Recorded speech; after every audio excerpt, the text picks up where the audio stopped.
Il y a 3 ans était lancé le chantier médiéval de Montcornel, un site touristique historique et pédagogique où des tailleurs de pierre et autres charpentiers devaient montrer leur savoir-faire. Mais la crise sanitaire a eu raison de l'attraction.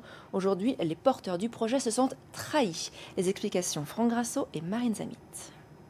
Il y a là un tailleur de pierre, une guide, des salariés, des bénévoles. Tous ont cru au chantier médiéval de Montcornel et regardent, avec douleur, ce lieu vide de visiteurs. Comme on disait, ils mettent tout à l'eau et ils n'en ont rien à faire.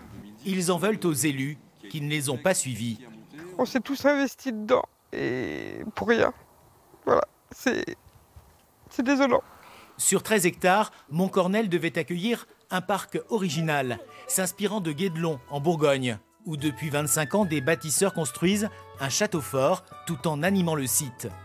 Ici, l'idée était de refaire une ville médiévale. Après des débuts très encourageants, le Covid a frappé et l'attraction a tourné au ralenti. Malgré l'appel aux collectivités, la liquidation n'a pas pu être évitée. Que ce soit sur le fond, l'arrêt de ce projet, et que ce soit sur la forme, c'est-à-dire la façon dont ils ont procédé, ça nous met...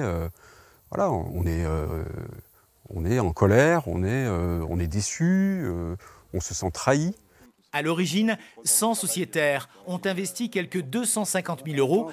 Ils ont tout perdu. Et ni le département ni l'agglomération n'ont voulu combler le trou.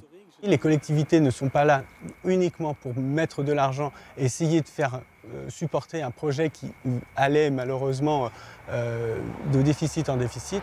Les collectivités sont là aussi pour animer le territoire et pour pouvoir l'animer de façon utile, responsable aussi, car c'est toujours de l'argent public qui est en jeu. Aujourd'hui, Montcornel vivote. Des subventions accompagnent quelques festivités autour des légendes, ce que regrettent les anciens. On a beaucoup de mal, nous, avec cet aspect fantastique. C'est l'aspect de séries télévisées, c'est l'aspect de jeux vidéo qu'on retrouve ici. Alors que nous, on était sur un projet scientifique, archéologique, sourcé, pour promouvoir les savoir-faire médiévaux. On n'était pas là pour du spectacle, on était là pour de la construction. Le chantier de Montcornel devait durer 40 ans. Il reste pour l'instant à l'état de mirage.